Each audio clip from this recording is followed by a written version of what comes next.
नमस्कार साथियों, कैसे आप लोग। आई होप आप लोग बहुत ही अच्छे होंगे। इस समय एक ऐसा वक्त है कि सभी नौजवान युवाओं को भैया एक खुशी का माहौल तो है ही, क्योंकि इस देश के नौजवान युवा लोग सड़कों पर उतर कर दिल्ली के जंतर मंतर में जो है महीनों दिनों से जो है प्रोटेस्ट में बैठा हुआ था। और उनका प्रमुख मांग थी, और प्रमुख जो 3 मांगे थी वो तीनों मांगों को जो है अब सरकार एक्सेप्ट कर लिया है।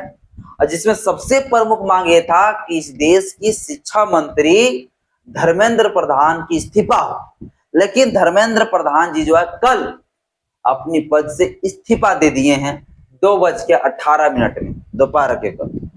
और जैसे ही इस्तीफा दिया भैया, पूरा देश के नौजवान युवाओं का एक बड़ा जीत हो गई और जीत का जश्न कल मनाई गई। तो आज की इस वीडियो में हम उन्हीं के संदर्भ में जोड़कर बात करेंगे।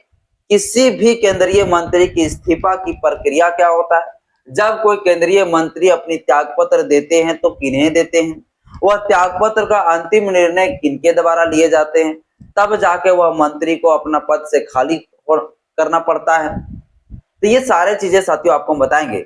और यह संविधान के किस अनुच्छेद में इसके बारे में प्रावधान किए गए हैं, ये सब कुछ साथियों मैं आपको बताऊंगा। इसको आप यूपीएससी सिविल सर्विसेज एग्जामिनेशन का जीएस पेपर 2 से जोड़कर आप इसको देख सकते हैं। तो चलिए आज के इस वीडियो को हम शुरू करते हैं और आपको हम बताने का कोशिश करते हैं। तो केंद्रीय मंत्री भैया अगर अपनी इस्तीफा दे रहे हैं तो किन्हें देते हैं, तो कल का जो है अगर आप देखेंगे वो 2 पेपर जो 2 लेटर लिखे हुए थे, 2 पेज का था धर्मेंद्र प्रधान का, जिसमें साफ तरीके से लिखा था कि अपना मैं त्यागपत्र जो है प्रधानमंत्री जी को सौंप दिया है।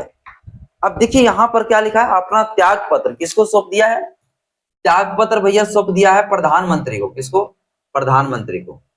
तो क्या प्रधानमंत्री जी जो है पूरा इस्तीफा इनका त्यागपत्र को स्वीकार कर लिए जाएंगे प्रधानमंत्री के द्वारा ही? तो नहीं बेटा, ऐसा बिल्कुल नहीं।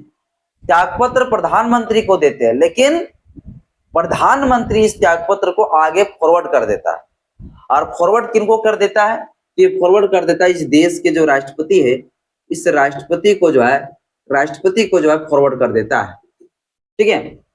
और इनके बारे में अगर आप देखेंगे तो संविधान के किस अनुच्छेद में इन सभी चीजों के बारे में संबंध में चर्चा किया गया है, तो इनके लिए आपको देखना होगा संविधान का आर्टिकल 75 क्लोज 2। ठीक है, ये आपको देखना होगा, जिसमें ये लिखा गया है कि मंत्री राष्ट्रपति के प्रसाद पर्यंत अपने पद धारण करेंगे। यानी कि जब तक राष्ट्रपति ये नाम फाइनल मंजूरी दे दे, जब तक ये राष्ट्रपति फाइनल एक्सेप्ट ना कर ले कि हाँ यह मंत्री का त्यागपत्र को हम स्वीकार करते हैं, और राष्ट्रपति सचिवालय से एक लेटर जारी होगा और लेटर में जो है अधिसूचना जारी होके उसमें लिखा होगा कि हाँ धर्मेंद्र प्रधान जी का या अन्य केंद्रीय मंत्री का जी का जो है इस्तीफा को स्वीकार कर लिया गया है, तब तक वह अपना पद में बना रहेगा भाई। तो कहने का मतलब क्या है कि आर्टिकल 75 क्लोज 2 ये कहता है कि भैया अगर कोई केंद्रीय मंत्री अपनी पद से इस्तीफा दे रहा है तो सबसे पहला स्टेप ये होता है कि वो अपनी त्यागपत्र प्रधानमंत्री को दे। जब प्रधानमंत्री को देंगे तो प्रधानमंत्री वो क्या करेंगे, राष्ट्रपति के पास भेज देंगे। क्या करेंगे, राष्ट्रपति के पास वो त्यागपत्र को भेज देंगे। फिर राष्ट्रपति क्या करेंगे, उनका जो त्यागपत्र है उनको स्वीकार कर लेंगे, और स्वीकार करने के बाद जो है एक लेटर रिलीज करेंगे या तो अधिसूचना जारी करेंगे, ठीक है, जो आप कर सकते हैं। लेटर रिलीज करके जो है ये फाइनल बता दिया जाएगा कि हाँ यह मंत्री के द्वारा जो इस्तीफा दिया गया, जो त्यागपत्र दिए गए हैं, इनको राष्ट्रपति के द्वारा स्वीकार कर लिया गया है, एक्सेप्ट कर लिया गया है। ये सारी चीजें बता देगा अधिसूचना जारी करके। ठीक है, और जब ये सारी चीजें बता देगी तो फाइनल भैया क्या हो जाएगा, तो उनका जो केंद्रीय मंत्री के जो पद में थे, वो जो इस पद में थे, जैसे शिक्षा मंत्री जिस पद में थे, वह पद भैया उसका क्या हो जाएगा, खाली हो जाएगा। वो पद उनका क्या हो जाएगा, खाली हो जाएगा। तो ये कहता है आर्टिकल 75 क्लोज 2। इसी प्रकार से अगर आप देखेंगे आर्टिकल 75 क्लोज अगर आप 1 देखते थे, इसमें किस चीज की बात करता है, तो आर्टिकल 75 क्लोज 1 कहता है कि प्रधानमंत्री की नियुक्ति राष्ट्रपति करेगा, लेकिन अन्य जो और मंत्री होगा वह अन्य मंत्री की नियुक्ति भैया प्रधानमंत्री के सिफारिश के आधार पर राष्ट्रपति करेंगे। मतलब इस देश के प्रधानमंत्री जो होंगे प्रधानमंत्री का भैया कौन करेंगे नियुक्ति? तो प्रधानमंत्री का नियुक्ति करेंगे राष्ट्रपति देश के। कौन करेंगे? देश के राष्ट्रपति। लेकिन वहीं अन्य जो और मंत्री होंगे उन अन्य मंत्री को भैया कौन करेंगे? भैया अन्य मंत्री को नियुक्ति किनके माध्यम से होगा? तो प्रधानमंत्री जब सिफारिश देंगे, प्रधानमंत्री जब सिफारिश देंगे कि भैया इस व्यक्ति को फलना मंत्री के तौर पर जो है हम इनको नियुक्ति करना चाहते हैं, तो उनका जो है फाइनल, जब प्रधानमंत्री जब ये सिफारिश देगा और राष्ट्रपति इसे स्वीकार करेगी और राष्ट्रपति फाइनल इस पे जो है नियुक्ति करवाएगा। ठीक है, तो प्रधानमंत्री का भैया सीधे नियुक्ति राष्ट्रपति करता है, लेकिन अन्य मंत्री का नियुक्ति होता है वो प्रधानमंत्री के आदेशानुसार ही राष्ट्रपति करते हैं। तो आप देख सकते हैं कि मतलब अन्य मंत्री जो होते हैं वो भैया किनके द्वारा होता है? अन्य मंत्री जो होते हैं वो राष्ट्रपति के ही इच्छा अनुसार, राष्ट्रपति के ही जो है, जब तक राष्ट्रपति स्वीकार नहीं करता है तब तक भैया मतलब ना ही कोई मंत्री बन सकता है, और जब तक जो है कोई राष्ट्रपति जो है त्यागपत्र को स्वीकार ना कर ले तब तक उनका पद भी भैया बना रहेगा, तब तक उनका पद खाली नहीं होगा। तो आप देख पा रहे हैं यहाँ पर। लेकिन अगर यही प्रधानमंत्री के इस्तीफा की बात करें, अगर प्रधानमंत्री अगर त्यागपत्र दे तो क्या हो? अगर प्रधानमंत्री त्यागपत्र दे तो क्या भैया यहां पर भी जो है, लेकिन अगर प्रधानमंत्री त्यागपत्र दे भैया तो यहां पर किन्हीं की आवश्यकता नहीं होगा, राष्ट्रपति फाइनल जो है अंतिम मंजूरी जो है, अंतिम जो है फैसला कौन लेंगे? राष्ट्रपति ही लेंगे। कौन लेंगे? राष्ट्रपति ही लेंगे।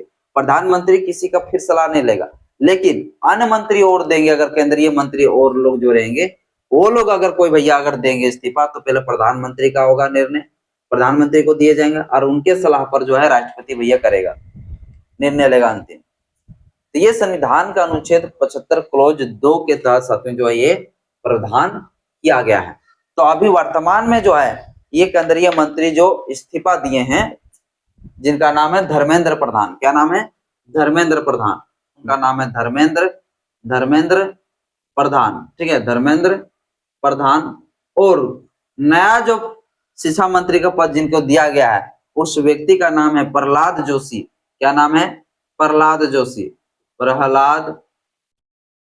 प्रहलाद जोशी ये बने हैं नया शिक्षा मंत्री।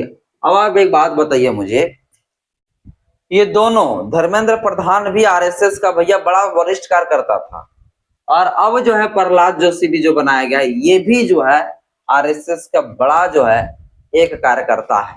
तो कुल मिलाकर जो है जितने भी मंत्री अभी बन रहे हैं या बनाए गए हैं प्रधानमंत्री जी के द्वारा, ये सारा भैया आरएसएस वाले ही हैं।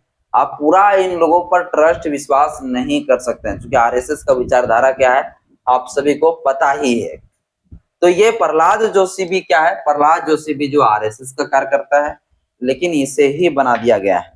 अब क्या इस देश के नौजवान युवा लोग फिर से सड़क पर उतरेंगे और वो बोलेंगे नहीं ये जो है प्रहलाद जोशी जी आरएसएस का कार्यकर्ता है इसीलिए इन्हें जो है पद से हटाया जाए? क्योंकि जंतर मंतर के आंदोलन में भैया ये नारा लग रहा था कि इस देश को खत्म कर रहा है आरएसएस वाले। अब देखिए आरएसएस के ही लोगों को बना दिया मंत्री भाई, केंद्रीय मंत्री, शिक्षा मंत्री बना दिया गया।